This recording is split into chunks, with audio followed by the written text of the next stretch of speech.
नमस्कार मैत्रिणीनो, योग ही भारताच्या प्राचीन परंपरेची एक अमूल्य देणगी आहे. ते मन आणि शरीराच्या ऐक्याचं प्रतीक आहे. आजच्या आपल्या धावपळीच्या युगात निरोगी राहायचं असेल तर नियमितपणे योग करणं आवश्यक आहे. तणाव तर सगळ्यांनाच आहे, शारीरिक आहे, मानसिक आहे. त्यातून बाहेर पडण्यासाठी योग आपल्याला नक्कीच मदत करतो. तेव्हा आपल्या व्यस्त शेड्यूलमधून थोडा वेळ योगाभ्यासासाठी काढूया आणि निरोगी राहण्याचा प्रयत्न करूया. मैत्रिणीनो, या योग दिनाच्या पार्श्वभूमीवर आम्ही वैद्य कीर्ती गुर्जर यांना बोलावलंय. त्यांच्याकडून योग एक उपचार पद्धती याविषयी जाणून घेऊया. मॅडम नमस्कार. नमस्कार. स्टुडिओमध्ये तुमचं स्वागत आहे. आत्ताच मी म्हटलं की आपल्याला जर निरोगी राहायचं असेल तर योगाभ्यास करणं गरजेचं आहे किंवा त्यासाठी आपण वेळ काढला पाहिजे. आणि आज आपण बघतो की 21 जून हा आंतरराष्ट्रीय योग दिवस म्हणून साजरा केला जातो. तर त्याबद्दल काय सांगाल? 21 जून 2015 पासून संपूर्ण जगामध्ये आपण आंतरराष्ट्रीय योग दिवस म्हणून साजरा करतो. हा योग दिवस साजरा करण्याची खरंच आवश्यकता आज आपल्याला आहे का? तर नक्कीच आहे. आपलं आजचं बदलता धकाधकीचं जीवन, सततचा कामाचा असलेला आपल्यावरती प्रेशर, ताणतणाव या सगळ्यांमुळे आपल्या स्वतःसाठी एक किमान थोडा वेळ, दिवसातला थोडा वेळ काढून त्यामध्ये सातत्याने योगाभ्यास जर आपण केला तर त्याचा आपल्या शरीराबरोबरच मनावरती दूरगामी परिणाम होतो. आणि यामुळे आपल्याला योग दिवस म्हणजे त्याचं एक प्रतीक म्हणून आपण योग दिवस हा साजरा करतो आहे. एकच दिवस फक्त योगासनं करायची आणि उरलेले दिवस काही करायचं नाही असं त्यामध्ये अपेक्षित नाहीये. तो हा एक दिवस आहे की ज्यामध्ये आपल्याला सुरुवात करायची आहे आणि त्याच्यामध्ये सातत्य आपण टिकवायचं आहे. आपल्याला योगशास्त्राबद्दल जर सांगायचं झालं तर योग ही भारतीय संस्कृतीने आपल्याला दिलेली, संपूर्ण जगाला दिलेली एक देणगी आहे. योगाचे संदर्भ आपल्याला वैदिक काळापासून खूप आहेत, माहिती आहेत. योगशास्त्रावरती असंख्य पुस्तकं आहेत. आणि आपण जसं मागाशी म्हटलं तसं की आपल्या धकाधकीच्या जीवनामध्ये आपलं आरोग्य किंवा आपलं शरीर स्वास्थ्य राहण्यासाठी, निरोगी राहण्यासाठी आपल्याला योगाचा खूप चांगला फायदा होतो.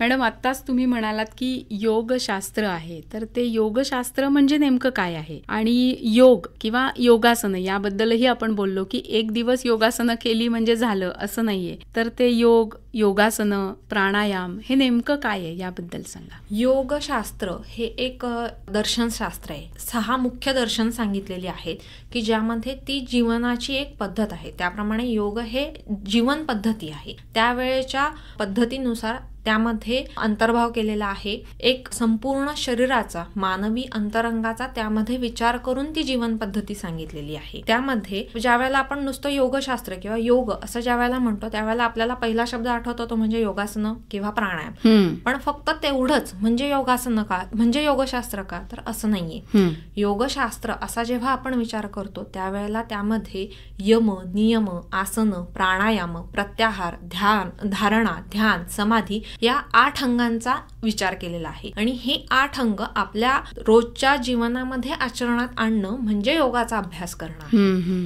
आणि ह्या खूप छोट्या छोट्या गोष्टी आहेत की ज्यांचा आपण आपल्या दैनंदिन जीवनामध्ये सुद्धा वापर करू शकतो आणि त्याचा आपल्याला आपल्या भविष्यासाठी, आपल्या आरोग्यासाठी त्याचा नक्कीच आपल्याला फायदा होतो. मॅडम, आत्ताच तुम्ही म्हणालात की 8 अंग मिळून योगशास्त्र होतं, तर योगासनं म्हणजेच व्यायाम आहे का? निश्चितच नाही. फक्त योगासनं याचा अर्थ व्यायाम नाही. जी आपण 8 अंग सांगितलेली आहेत ह्या 8 अंगांचा समावेश योगशास्त्रामध्ये केला जातो. व्यायामामध्ये जर बघायला गेलं तर त्यामध्ये शरीर हालचाली असतात, ज्यामध्ये जलद गतीने क्रिया होतात, शरीराला कष्ट दिले जातात, स्नायूंची जलद गतीने हालचाल होते. योगासनांमध्ये स्नायूंची जलद गतीने हालचाल होत नाही, तर स्नायूंमध्ये शिथिलता किंवा स्थिरता आणली जाते. हा सगळ्यात महत्वाचा दोघांमध्ये असलेला फरक आहे. दोघांचाही संबंध शरीराच्या स्नायू संस्थेशी आहे, तरी देखील दोघांचे शरीरावरती होणारे परिणाम हे खूप भिन्न आहेत. व्यायामामध्ये शरीराच्या हालचालींवरती भर जास्त आहे आणि आता मी जसं म्हटलं तसं की योगासनांमध्ये स्नायूंच्या स्थिरतेवरती हालचाल आहे. ज्या वेळेला आपण स्थिरतेकडे जातो त्यावेळेला शरीराबरोबर मनावरही त्याचा परिणाम होत असतो.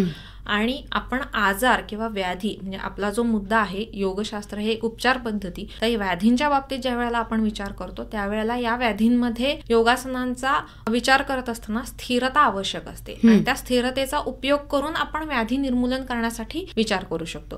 त्यामुळे व्यायाम आणि योगासन यामध्ये खूप अंतर आहे. व्यायाम करून तुम्ही तात्कालिक थकून जाता किंवा हृदयाचा रक्तपुरवठा वाढतो, श्वसन जलद गतीने होतं. हेच आपण ज्या वेळेला योगासन किंवा प्राणायामाचा अभ्यास करत असतो त्यावेळेला प्राणायामामध्ये आपल्याला ऐकून माहिती असेल दीर्घ श्वसन केलं जातं, जलद श्वसन केलं जातं, संथ श्वसन केलं जातं. या प्रत्येकाच्या एक विशिष्ट पद्धती आहे. या पद्धतीनुसार जर आपण त्याचं आचरण केलं असेल तर त्याचा आपल्या हृदयावरती ताण न येता हृदयाची कार्यक्षमता वाढवायला किंवा फुफ्फुसांची कार्यक्षमता वाढवायला आपल्याला त्याचा मदत होतो. त्यामुळे दोन्ही गोष्टींमध्ये खूप मोठं अंतर आहे. बरोबर. मॅडम, मला असं सांगा की योगशास्त्र आता जसं तुम्ही म्हणालात तसं त्याचा योगोपचार म्हणून नेमका कसा वापर केला जातो? आपल्याला आयुर्वेदामध्ये जे ग्रंथ आहेत, मुख्य ग्रंथ, त्यामध्ये आपल्याला सुश्रुताचार्यांनी एक व्याख्या सांगितलेली आहे, स्वस्थ व्यक्तीची व्याख्या. समदोष समाग्निश समधातू मलक्रिया प्रसन्न आत्मेंद्रिय मनः स्वस्थ इत्यभिधीयते. याचा नेमका अर्थ काय? तर शरीर आणि मन यांचं कार्य योग्य प्रमाणामध्ये चालू असेल, यांच्या कार्यामध्ये संतुलन असेल तर ती व्यक्ती म्हणजे स्वस्थ व्यक्ती. आणि यांच्या कार्यामध्ये कुठेही बिघाड निर्माण झाला तरी अशी व्यक्ती म्हणजे आजारी व्यक्ती. तर आपल्याला ज्या वेळेला योगशास्त्राचा वापर करायचा असेल त्यावेळेला आपल्याला ह्या आजारी व्यक्तीमध्ये योगशास्त्राचा, योगोपचाराचा खूप चांगल्या पद्धतीने उपयोग करता येऊ शकतो. व्याधी निवारणाकरता, निरोगी राहण्याकरता आपण योगशास्त्राचा उपयोग करतो. आजच्या जीवनामध्ये, धकाधकीच्या जीवनामध्ये बदलत्या राहणीमानामुळे असंख्य व्याधी आपल्याला आजूबाजूला दिसतात. डोकेदुखी असेल, सांधेदुखी असेल, बैठं काम असल्यामुळे सांधेदुखी किंवा स्थूलता वाढलेली असते, महिलांमध्ये मासिक पाळीच्या तक्रारी असतात, यासारख्या असंख्य आजार आपल्याला आजूबाजूला दिसत असतात. सुरुवातीच्या अवस्थेमधले आजार असतील तर आपल्याला डॉक्टरांकडनंही सल्ला मिळतो की तुम्ही याच्यासाठी व्यायाम करा किंवा योगासनं करा असे सल्ले मिळतात. आपले शेजारी आजारी बाजारी सुद्धा आपल्याला त्यांच्या ज्ञानानुसार योगशास्त्राच्या तेही आपल्याला सल्ले देतात की नाही, आपल्याला इथे योगासनं तुम्ही करा, ह्याचा चांगला उपयोग होतो, त्याचा चांगला उपयोग होतो. तर ज्या वेळेला आपण आजारासाठी योग असा ज्या वेळेला विचार करतो त्यावेळेला खरंच योगोपचाराने आजार बरे होतात का, तर हे बघणं आवश्यक आहे. बरोबर. मग योगशास्त्राचा, योगाचा नेमका कोणी कोणी उपयोग करून चालतो, योगोपचार म्हणून जेव्हा आपण बघतो त्यावेळेला ते कोणत्या लोकांना योगोपचार चालू शकतो. तर त्यासाठी योगशास्त्राचा एक ग्रंथ आहे हटप्रदीपिका, त्यामधला हा श्लोक आहे की युवा वृद्धोती वृद्धो वा व्याधितो दुर्बलो अपिवा अभ्यासात सिद्धिमाप्नोती सर्व योगेश्वतंद्रितः. याचा अर्थ काय? युवा म्हणजे तरुण व्यक्ती, व्याधी म्हणजे आजारी व्यक्ती, वृद्ध व्यक्ती, अतिवृद्ध व्यक्ती आणि दुर्बल म्हणजे अशक्त व्यक्ती, ह्या सगळ्यांमध्ये योगोपचाराचा खूप चांगला उपयोग होतो. पुस्तकामध्ये कुठेही योग हे उपचार पद्धती म्हणून कुठेही वर्णन केलेलं नाही, पण त्यामध्ये शरीर अवयवांच्या हालचाली म्हणून जी आसनं दिलेली आहेत त्याचे फायदे देत असताना त्यांनी शरीरावरती होणारे उपयोग या पद्धतीने त्यांनी वर्णन केलेलं आहे. आणि त्याचाच आपण फायदा घेऊन ह्या आजारांमध्ये, वेगवेगळे आजार जे आपल्याला आजकाल वाढलेले दिसतात, ह्या सगळ्या आजारांमध्ये योगाचा उपचार म्हणून वापर करता येऊ. अरे वा, छान. मॅडम, मला असं सांगा की मग आता योगोपचार म्हणजे नेमकं काय? योगोपचार याचा अर्थ योगाचा उपचार किंवा योगाने केले जाणारे उपचार. या उपचारामध्ये काही यौगिक प्रक्रिया केल्या जातात. यौगिक असं जेव्हा आपण शब्द वापरतो तेव्हा आपल्याला भयानक काहीतरी डोक्यात येतं की नाही, म्हणजे काहीतरी वेगळं करायचंय. तर असं नाहीये. सोप्या गोष्टी असतात त्या आपल्याला आपल्या आचरणात आणायच्या आहे. यामध्ये विचार करत असताना आपल्या शरीराचा जो विस्तार आहे तो 5 पातळ्यांमध्ये समाविष्ट केलेला आहे. तर आता ह्या 5 पातळ्यांनाच पंचकोश असं म्हणतात. हे पंचकोश नेमके कोणते? तर अन्नमय कोश, प्राणमय कोश, मनोमय कोश, आनंदमय कोश आणि विज्ञानमय कोश. हे नेमकं काय आहे, म्हणजे हे पंचकोश नेमके काय आहेत आणि त्याचा आपल्याला कसा उपयोग होतो किंवा त्यावरती आपण कसा विचार करायचा हे आता मी तुम्हाला सांगते. शरीरातील बिघाड दूर करण्यासाठी यौगिक प्रक्रियांची विशिष्ट पद्धती आचरणात आणणे म्हणजे योगोपचार करणे. व्याधी दूर करण्यासाठी आपल्या आजूबाजूला असंख्य पॅथी आहेत. या सगळ्यांच्या जोडीला आपण योगोपचाराचा विचार करतोय. पण याचा अर्थ असा नाही की आपण फक्त योगोपचारानेच व्याधी बरा करणार आहोत, असं नाहीये. अनेकदा मुख्य आजारासाठी आपल्याला ह्या बाकीच्या पॅथींचाही उपयोग करावा लागतो, त्यांची मदत घ्यावी लागते आणि पूरक म्हणून योगोपचाराचा उपयोग करावा लागतो. दोन्ही पॅथींचा एकत्रित अभ्यास केला तर व्याधी मुक्त व्हायला लवकर मदत होते. मॅडम, आत्ताच तुम्ही म्हणालात की पंचकोश आहेत, तर ते पंचकोश म्हणजे तुम्ही सांगितलेतच, पण या पंचकोशाचा योगोपचारामध्ये नेमका कसा उपयोग होतो? आपण जे पंचकोश सांगितले, या पंचकोशांवरती ज्या वेळेला आपण विचार करतो तेव्हा आपण स्टेप बाय स्टेप जाऊ. पहिल्यांदा आपण अन्नमय कोश घेऊ. अन्नमय कोश याचा अर्थ नेमका काय, तर आपलं स्थूल शरीर जे आपल्याला समोर दिसतं, पांचभौतिक शरीर, अन्नापासून तयार होणारं जे शरीर आहे ते स्थूल शरीर. यामध्ये व्याधी केव्हा निर्माण होतात, ज्या वेळेला आपल्या आहाराविहारापासून त्यामध्ये गडबड निर्माण होते किंवा त्यातलं जे मगाशी मी तुम्हाला व्याख्या सांगितली, शरीर आणि मन यामध्ये संतुलन बिघडतं, त्यावेळेला त्यामध्ये व्याधी निर्माण होतो. मग ह्या अन्नमय कोशाला ज्या वेळेला आपण उपचाराची गरज असते त्यावेळेला आपण 2 पद्धतीने विचार करू शकतो. एक म्हणजे शरीर अवयवांची स्थिती सुधारणे, म्हणजे योगासनांचा अभ्यास करणे, आणि दुसरं शरीराअंतर्गत शुद्धी करणे, म्हणजे शुद्धिक्रियांचा समावेश करणे. आता ह्या शुद्धिक्रिया म्हणजे नेमकं काय आहे, तर शरीरामध्ये काही वेळेला अनेक टाकाऊ पदार्थ निर्माण होतात. प्रमाणापेक्षा जास्त कोणतीही गोष्ट झाली, जसं की मेद असेल, फॅट जर प्रमाणापेक्षा जास्त झाला तर स्थूलता वाढते. मग हे सगळं कमी करण्यासाठी आपल्याला शुद्धिक्रियांचा वापर केला जातो. ही शुद्धिक्रिया योगोपचारामध्ये सांगितलेली आहे, योगशास्त्रामध्ये याचं नीट वर्णन केलेलं आहे. शुद्धिक्रियांमध्ये कोणत्या गोष्टींचा समावेश होतो, तर धौती, बस्ती, नेती, त्राटक, कपालभाती.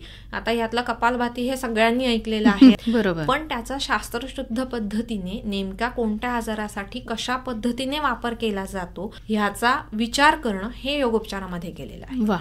कोणत्या आजारासाठी कोणती शुद्धिक्रिया योग्य आहे. आजकाल आपल्याला माहिती असेल की जलनेती सर्रास सगळे लोक करतात.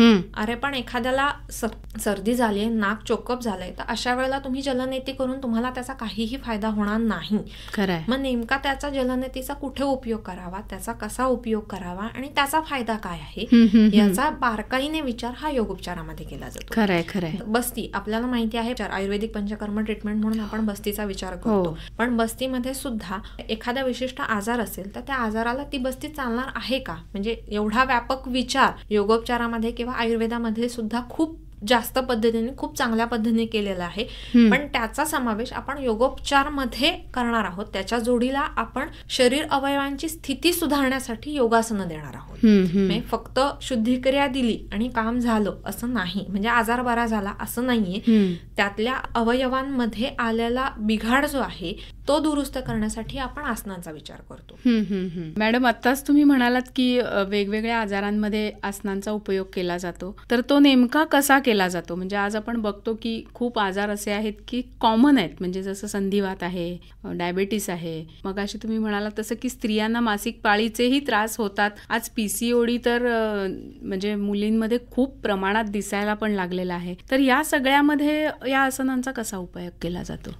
शरीर अवयवांची स्थिती सुधारण्याकरता आपण योगासनांचा वापर करतो, हे मी मगापासून आपल्याला सांगितलं आहे. यामध्ये 3 पद्धती येतात. एक म्हणजे सूक्ष्म हालचाली, 2 सूर्यनमस्कार आणि 3 म्हणजे मुख्य योगासनं. यामध्ये सुद्धा कोणते आजार आहेत त्यानुसार आपण सूक्ष्म हालचाली किंवा पूरक हालचाली त्याला म्हणतो त्यांचा आपण विचार करतो. काही आजार असे आहेत किंवा मधुमेह, स्थूलता ह्यासारखे आजार असे आहेत की ज्यामध्ये जलद गतीने हालचाल करणं अपेक्षित आहे. बरोबर. ज्यामुळे त्यांच्या कॅलरीज जास्त लवकर खर्ची पडतील आणि शरीरामध्ये आलेला आळस कमी होईल आणि चयापचयाची क्रिया अधिक वाढेल. बरोबर. यासाठी ज्या काही सूक्ष्म हालचाली द्यायच्या आहेत त्या जलद गतीने देणं अपेक्षित आहे. कोणत्याही आजारासाठी आपण आता पेशंट आला, आता रुग्ण आला आणि त्याला आपण लगेच योगासनं दिली, अशा पेशंटला नाही जमत. कारण योगासनं ही त्या आसनाची एक विशिष्ट पद्धती आहे. त्या पद्धतीमध्ये त्या शरीराला वळवणं असेल, खाली वाकणं असेल किंवा हाताने पाय पकडणं असेल, हे कोणतीही क्रिया करताना आधीपासून आपण जर यातले कोणतीच हालचाल करत नसतो तर आपल्याला लगेच कोणतीच क्रिया जमत नाही. बरोबर आहे. यासाठी सूक्ष्म हालचालींचा उपयोग इथे आपल्याला होतो. आणि मी मगाशी सांगितलं त्या पद्धतीने आजार कोणता आहे त्यानुसार त्याला जलद गतीने हालचाली द्यायच्या आहेत का संथ गतीने हालचाली द्यायच्या आहेत ह्या ठरवल्या जातात. बरोबर. मधुमेह, स्थूलता असेल तर जलद गतीने हालचाली अपेक्षित आहेत, पण हेच संधिवात असेल आणि सांध्यांच्या हालचाली नीट जमत नाहीयेत, अशा ठिकाणी तुम्ही जलद गतीने हालचाल दिली तर पेशंट हात दुखतो किंवा पाय दुखतो म्हणून पळूनच जाईल. मग अशा वेळेला त्याला संथ गतीने हालचाली देऊन त्याच्या शरीराला हळूहळू सवय करून मग योगासनांच्या दिशेने त्याची वाटचाल करणं हे त्यातलं उद्दिष्ट राहतं.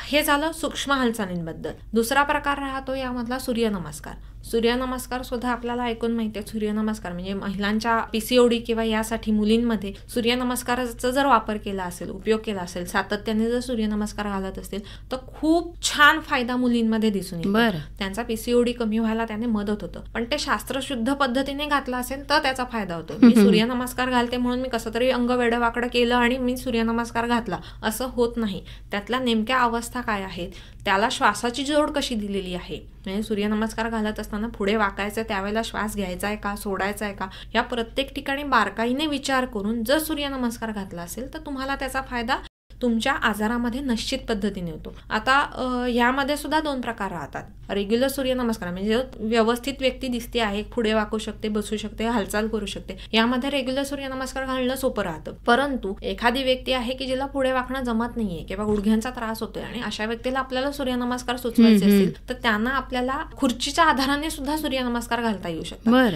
म्हणजे ह्या ठिकाणी आपल्याला सूर्यनमस्काराचे जे फायदे आहेत ते ह्या पेशंटमध्ये सुद्धा मिळू शकतात. पण आपल्याला त्याला खुर्चीच्या सहाय्याने सूर्यनमस्कार सांगायचे आहेत. या गोष्टींचा योगोपचारामध्ये आपण समावेश करतो.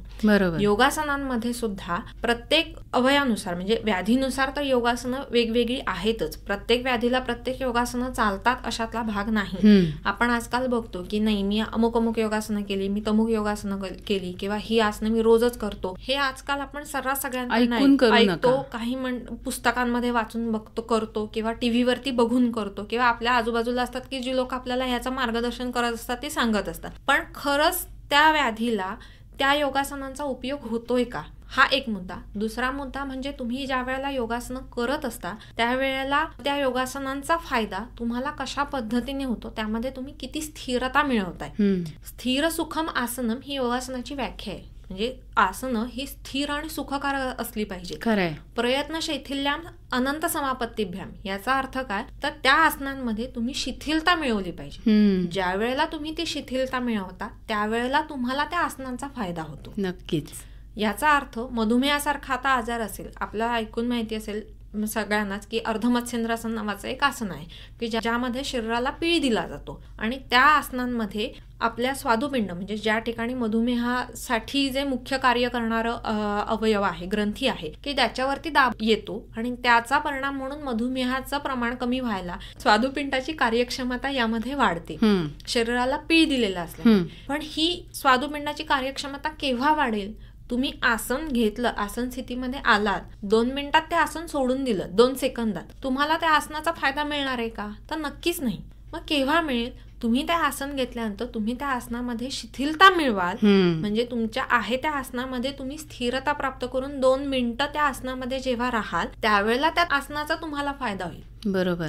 म्हणजे आजकाल आपण लोक सांगतात, ऐकतो की आम्ही सगळी आसनं करतो पण आम्हाला यातनं काहीच फायदा नाही झाला. तुम्ही कशा पद्धतीने आसनं करता आहात, त्याचे कसे फायदे मिळणं अपेक्षित आहे, ह्या पद्धतीने बारकाव्याने जर विचार केला तर तुम्हाला त्या आसनांचा फायदा होतो. बरोबर. आसनांमध्ये शरीरावरती ताण, दाब येणं किंवा पीळ बसणं ह्या सगळ्याच क्रिया पुस्तकांमध्ये आपल्याला वर्णन केलेल्या आहे. म्हणजे एखाद्या व्यक्तीला, आता मी अर्धमत्स्येंद्रासन सांगितलं, अर्धमत्स्येंद्रासनामध्ये आपल्याला पीळ देणं अपेक्षित आहे, पण स्थूल व्यक्ती असेल अशा व्यक्तीला पीळ देणं शक्यच नाही. त्या व्यक्तीला डायबिटीस पण आहे, मधुमेह आहे, अशा व्यक्तीला आपल्याला त्या आसनाचे फायदे द्यायचे. मग अशा वेळेला त्यासाठी आपल्याला खुर्ची, लोड, उशा यांचा मदत घेऊन त्या आसनाचे आपल्याला फायदे देता येईल. पण फक्त तेवढ्या आधारावरतीच ठेवणं हे योग्य नाही. तर त्या आसनापर्यंत आपल्याला त्या पेशंटची, रुग्णाची वाटचाल करणं, ते आसन स्थितीत त्याला जमेपर्यंत आपल्याला त्याला तिथपर्यंत न्यायचं आहे, ह्याचा विचार करणं, ह्या दृष्टीने त्याला काय उपचार देता येईल ह्याचा विचार करणं म्हणजे योगोपचार आहे. क्या बात आहे.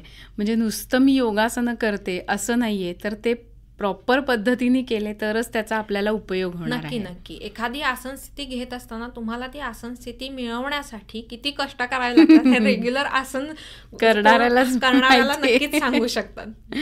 खरंय. मॅडम, तुम्ही मगाशी म्हणालात की पंचकोशांचा श्वासाचा उपयोग आपण करतो या आजारातून बाहेर येण्यासाठी. मगाशी तुम्ही अन्नमय कोशाचं सांगितलं. आता मला थोडं प्राणमय कोशाबद्दल सांगा की त्याचा उपयोग आजारातून बाहेर पडण्यासाठी कसा होतो. शरीरामध्ये स्थूल शरीर हे अन्नामुळे आपल्याला दिसून येतं. याचा अर्थ अन्नाचं पचन होतं, त्यातनं स्नायू अस्थि यांचं पोषण होतं आणि स्थूल शरीर दिसतं. पण हे चलनवलन करण्याकरिता, श्वसन होण्याकरता, रक्ताभिसरण होण्याकरता एक शक्ती कार्यरत असते, ती म्हणजे प्राणशक्ती. त्या प्राणशक्तीचा म्हणजे प्राणशक्ती म्हणजे श्वसन का तर नाही, कोणतीही क्रिया घडून येण्यासाठी त्यामध्ये मनाचं अस्तित्व असणं आणि मनपूर्वक ती क्रिया करणं, या ठिकाणी आपण त्याला प्राणशक्ती म्हणू शकतो. म्हणजे ही खूप छोटी व्याख्या आहे, ह्याच्यापेक्षा खूप मोठा अर्थ आहे त्याचा, पण मी त्यातल्या त्यात सोपी अशी व्याख्या सांगते. या प्राणशक्तीमध्ये जर बिघाड झाला असेल तर त्याचा दूरगामी परिणाम हा आपल्या अन्नमय कोशावरती होतो.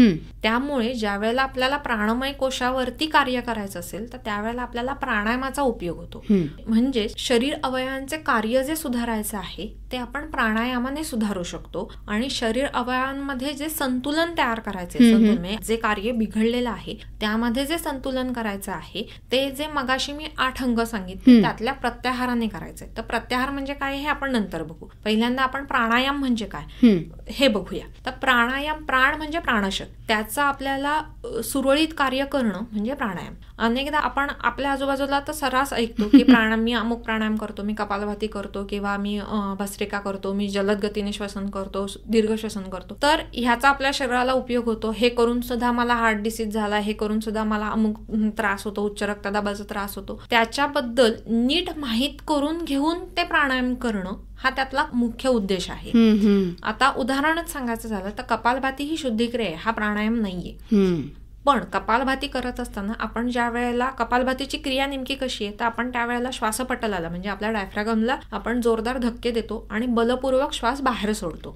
श्वास घेण्यासाठी कष्ट करावे लागतात, श्वास सोडणं ही सहजगत्या होणारी क्रिया आहे. बरोबर. आणि आपण ज्या वेळेला प्राणायामाचा विचार करतो त्यावेळेला श्वास सोडणं ही क्रिया आपल्याला दीर्घकाळ करायची असते आणि त्याचा फायदा आपल्या फुफ्फुसांवरती खूप चांगला दिसतो, कारण फुफ्फुसांची कार्यक्षमता यामध्ये वाढ. एवढा खोलवर विचार योगशास्त्रामध्ये केलेला आहे. तर कपालभातीचं जे आपण आता उदाहरण घेतलं, ज्या वेळेला आपण हे जोरदार धक्के देऊन बलपूर्वक श्वास बाहेर सोडतो त्यावेळेला आपल्या हृदयाच्या खालच्या भागावरती ताण निर्माण होतो. आपण अनेकदा येतो की मी एका मिनिटात 500 स्ट्रोक कपालभातीचे केले, 600 स्ट्रोक केले, हा अतियोग झाला. आपल्याला अतियोग नाही सांगितलाय करायला. तुम्ही वेड्यावाकड्या पद्धतीने जर प्राणायाम करत असाल तर तुम्हाला त्याचा फायदा होणार नाही, या उलट तुम्हाला त्याचा त्रासच होणार आहे. खरंय.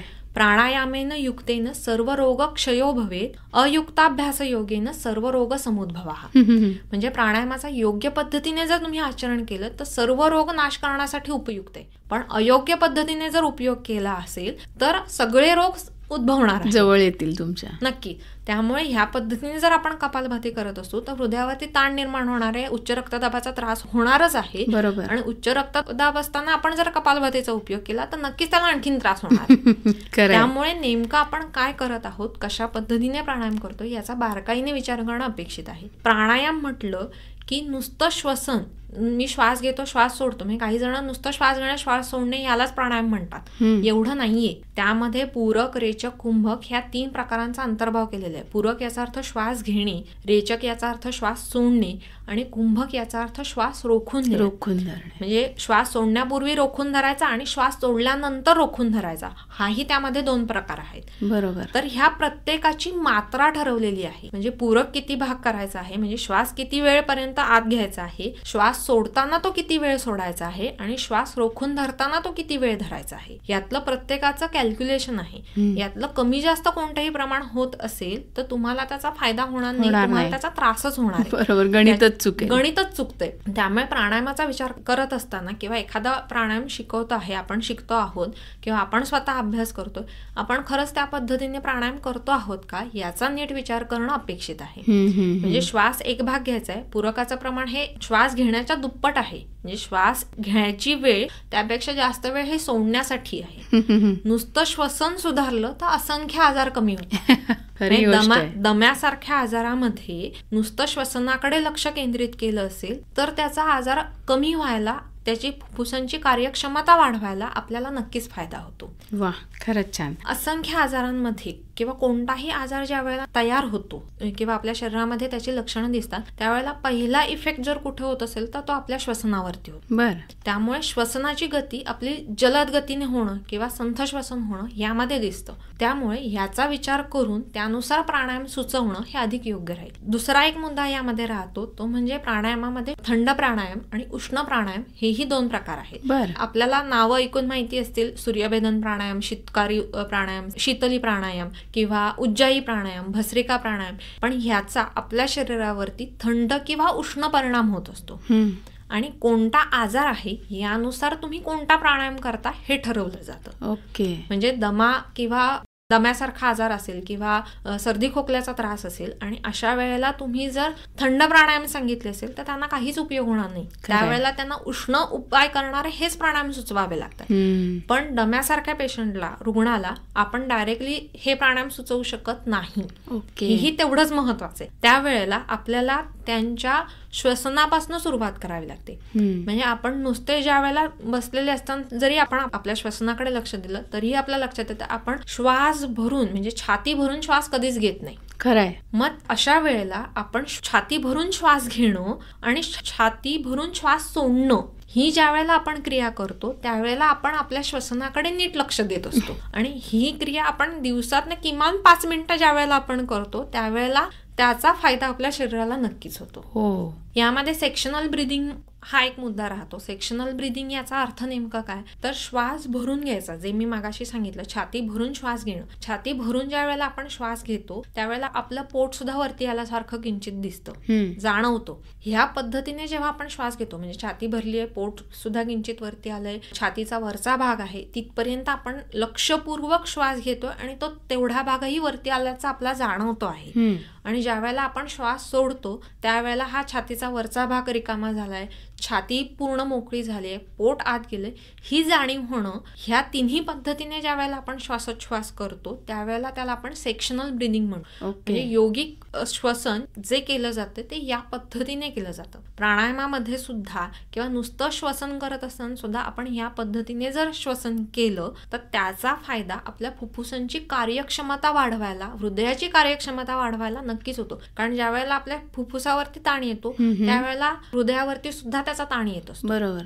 त्यामुळे एकातनं एक व्याधी किंवा आजार निर्माण होतात. तर हे व्याधी दूर करण्यासाठी आपल्याला खूप छोट्या छोट्या गोष्टींचा विचार करावा लागतो. बेसिक गोष्टी आहेत. आणि आपल्याला ह्या छोट्या गोष्टी माहिती नसतात. आपण फक्त ब्लाइंडली आम्ही प्राणायाम करतो, आम्ही योगासनं करतो एवढंच म्हणतो. तर एवढं करून अपेक्षित नाहीये. बरोबर. ते योग्य पद्धतीने केलं तर त्याचा उपयोग नक्कीच. मागाशी मी आसनांमध्ये सांगत असताना एक मुद्दा मागाशी माझा राहिला. मासिक पाळीच्या बाबतीत तक्रारी असतात त्यावेळेला योगासनं केली जातात. त्यावेळेला सरसकट योगासनं केली जातात. म्हणजे एक बंच असतो, थोडक्यात बंच इन द सेन्स एक ठराविक योगासनं आहेत की ती योगासनं सरसकट केली जातात. ही अपेक्षित नाहीये. महिलांमध्ये हार्मोनचं प्रमाण हे कमी जास्त सातत्याने होत असतं. मग अशा वेळेला पहिल्या 15 दिवसांमध्ये केली जाणारी आसनं ही वेगळी राहतात आणि पुढच्या 15 दिवसांमध्ये केली जाणारी आसनं ही वेगळी राहतात.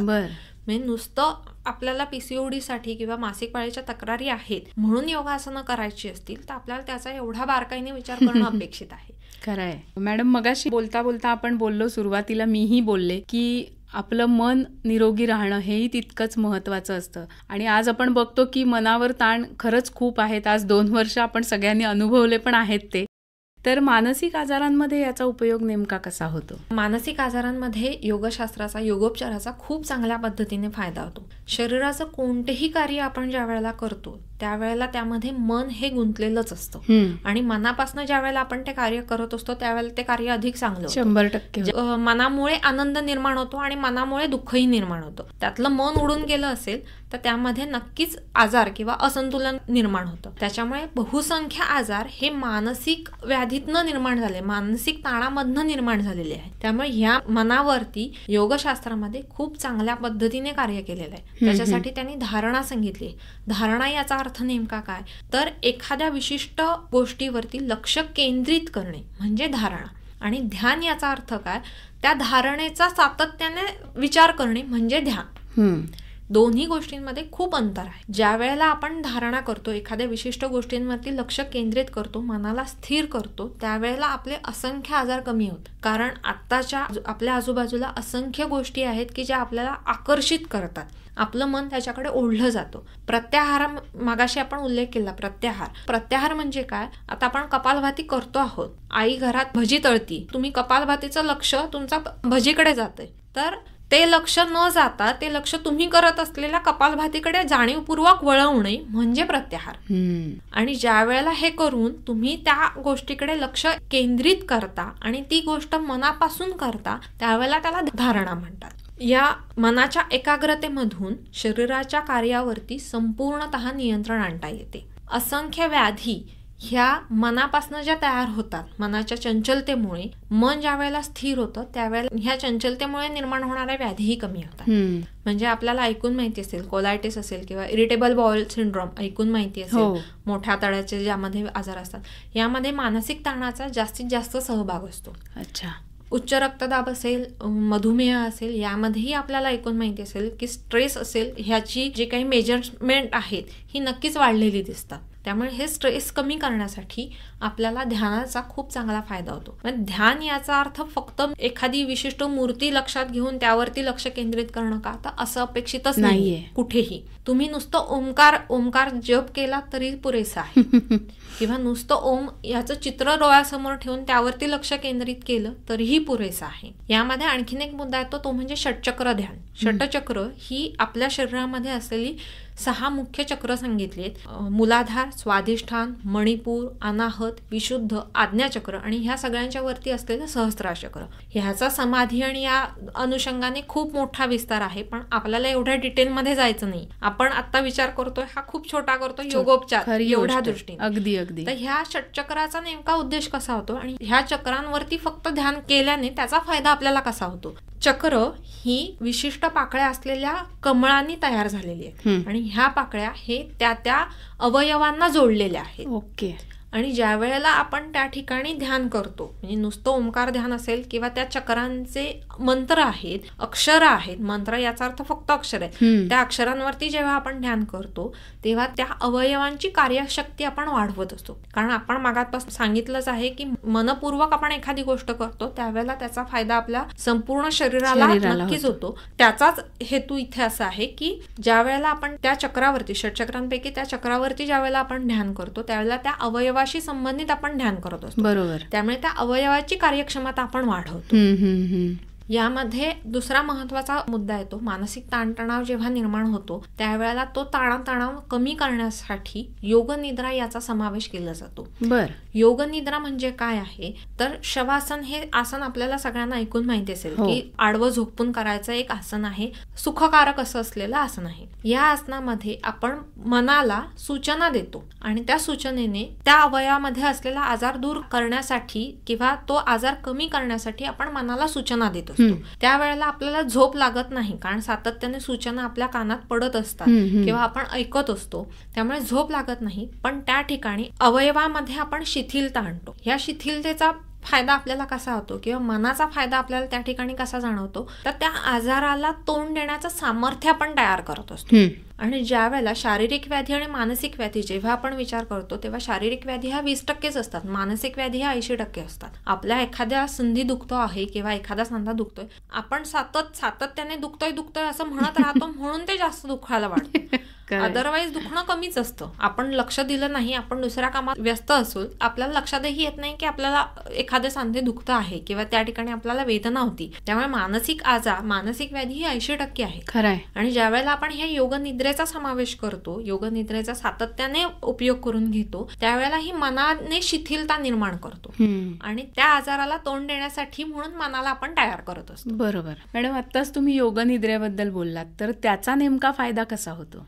योगनिद्रेचा आपल्या मनावरती खूप चांगला परिणाम होतो, खूप चांगला फायदा होतो. मनाची चंचलता ही ध्यानाने कमी होते. म्हणजे त्यामध्ये आपण लक्ष केंद्रित करतो त्या अवयवावरती किंवा अवयव शिथिल करतो, त्यावेळेला आपण एका प्रकारे त्या ठिकाणी ध्यान करत असतो, म्हणजे त्या ठिकाणी लक्ष केंद्रित करत असतो. त्यामुळे मनाची चंचलता ही त्या ध्यानाने कमी होते अवयव शिथिल करण्यामुळे. मानसिक शांतता निर्माण होते. आपल्यालाही माहिती असतं की आपल्याला राग, द्वेष हे आपल्या दैनंदिन जीवनामध्ये आपल्याला दिसतच असतात. त्यामुळे एकदा राग निर्माण झाला किंवा एकदा अस्वस्थता निर्माण झाली की आपण धड कोणतंच काम करू शकत नाही, अशांतता निर्माण होते. तर ही शांतता मिळवण्याचं कार्य ह्या योगनिद्रेमुळे होतं किंवा ध्यानामुळे सुद्धा आपल्याला त्याचा फायदा होतो. शरीर आणि मनाची प्रतिकार शक्ती वाढते. कोणत्याही बाह्य किंवा अभ्यंतर म्हणजे मानसिक आघात असतील किंवा बाह्य आघात असतील तर त्याला तोंड देण्याचं सामर्थ्य आपल्या शरीरामध्ये आणि मनामध्ये तयार होतं. या सगळ्याचे फायदे आपल्याला योगनिद्रेने मिळतात, त्याचबरोबर ध्यानाने सुद्धा मिळतात. वा, क्या बात आहे. मला असं सांगा, मगाशीच जसं तुम्ही म्हणालात की कुठचीही गोष्ट अति करणं ही वाईट असते आणि आजारापासून दूर होणं लांब, ते आजार जवळ येऊ शकतात. तर हे जे योगोपचार आहेत, म्हणजे ही जी उपचार पद्धती आहे, याच्या मर्यादा काय आहेत नेमक्या? प्रत्येक पद्धतीच्या किंवा प्रत्येक पॅथीच्या मर्यादा ह्या ठरलेल्या आहेत. त्याचप्रमाणे योगोपचाराच्या सुद्धा मर्यादा. एखादा आजार असेल, एखादा आजार तीव्र स्वरूपाचं त्याने लक्षण आहे त्या आजारामध्ये, तर अशा ठिकाणी केवळ योगोपचारासाठी आपण वाट बघत बसणं किंवा योगोपचाराने आपण प्रयत्न करणं हे मूर्खपणा आहे. बरोबर. थोडक्यात हर्नियाचा त्रास आहे एखाद्या रुग्णाला आणि त्यामध्ये आतडं अडकलं आहे आणि त्याला खूप पोटात दुखतंय, अशा वेळेला मी योगासनं करणार आणि मी माझा हर्निया घालवणार हे म्हणणं चुकीचं आहे. अशा ठिकाणी शल्यकर्माची चिकित्सा अपेक्षित आहे, म्हणजे त्याला सर्जरी करणं अपेक्षित आहे, त्यावेळेला सर्जरी केलीच पाहिजे. त्यावेळेला आपण तिथे खेळत बसणं हा मूर्खपणा आहे. ही सगळ्यात मोठी महत्वाची मर्यादा आहे की प्रत्येक पॅथीला आपापल्या मर्यादा आहेत हे लक्षात घेऊन, आजार कोणत्या अवस्थेमध्ये आहे हे लक्षात घेऊन त्याला काय उपचार सांगायचे आहेत हे ठरवणं. दुसरी मर्यादा म्हणजे विकाराचं आयुष्य किती आहे.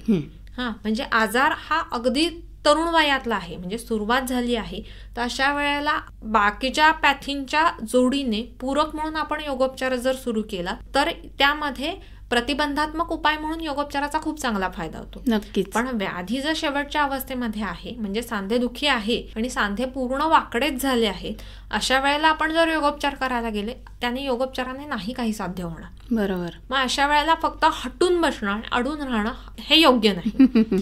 त्यामुळे ही दुसरी महत्वाची मर्यादा आहे. त्यानंतर रुग्णाची शारीरिक स्थिती कशी आहे, म्हणजे तो दुर्बल आहे का की सशक्त आहे किंवा कसा आहे यावरती. तो लहान वयातला, अगदी लहान वयातला असेल तर त्याला योगोपचार देऊन शक्यही नाही. बरोबर आहे. पण एक 5 ते 6 वर्षाच्या मुलांपासून आपण त्यांना सूर्यनमस्कार सुचवू शकतो किंवा मुलांकडनं करून घेऊही शकतो. त्याचा दूरगामी परिणाम मुलांच्या शरीरावरती होतो. जसा शरीरावरती होतो तसा मनावरही होतो. त्यामुळे रुग्णाची शारीरिक स्थिती कशी आहे त्याचा नीट विचार करून योगोपचार करणं हे देखील महत्वाचे आहे. खरंय खरंय. त्याची मानसिक स्थिती कशी आहे, म्हणजे एखाद्या रुग्णाने जर मनाने ठरवूनच घेतलेलं आहे की माझा आजार बराच होणार नाही, या वरती जर त्याचा जोर असेल तर तुम्ही कितीही त्याला योगोपचार दिले तर त्याचा काही बरं होणार नाही.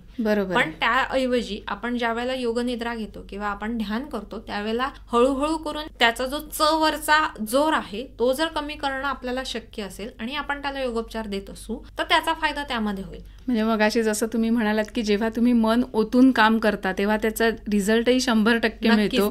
सेम गोष्ट इथे आहे. मॅडम, खूप छान माहिती तुम्ही देताय, पण तरी सुद्धा जाता जाता आमच्या मैत्रिणींना काय सांगाल? आजकाल आपल्याकडे माध्यमं भरपूर आहेत, म्हणजे पुस्तकं असतील किंवा टीव्ही हे माध्यम असेल, मोबाईल असेल किंवा आपल्या शेजारी पाजारी असतील की जे योगाभ्यास सातत्याने करतात, तर केवळ त्यांच्या सांगण्यावरनं तुम्ही काहीतरी करणं असं करू नका. त्याऐवजी त्याचा शास्त्रशुद्ध विचार किंवा त्याचा शास्त्रशुद्ध अभ्यास ज्या लोकांनी केला आहे त्यांच्याकडून नीट मार्गदर्शन घेऊन त्याचा उपयोग केला तर तुम्हाला त्याचा फायदा होईल. क्या बात आहे मॅडम, खूप छान माहिती तुम्ही आम्हाला दिलीत की योग एक उपचार पद्धती. तर मैत्रिणींनो, या सगळ्या गोष्टींचा जर आपण थोडा थोडा अभ्यास केला आणि आपल्या रोजच्या आयुष्यामध्ये या गोष्टी आणल्या तर आपण नक्कीच निरोगी आणि आनंददायी आयुष्य घालवू शकतो.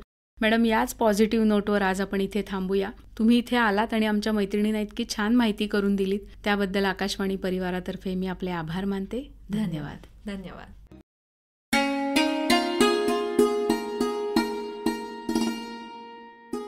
वैद्य कीर्ती गुर्जर यांच्याशी पल्लवी गोडसे यांनी केलेली बातचीत आत्ताच आपण ऐकलीत. विषय होता योग एक उपचार पद्धती.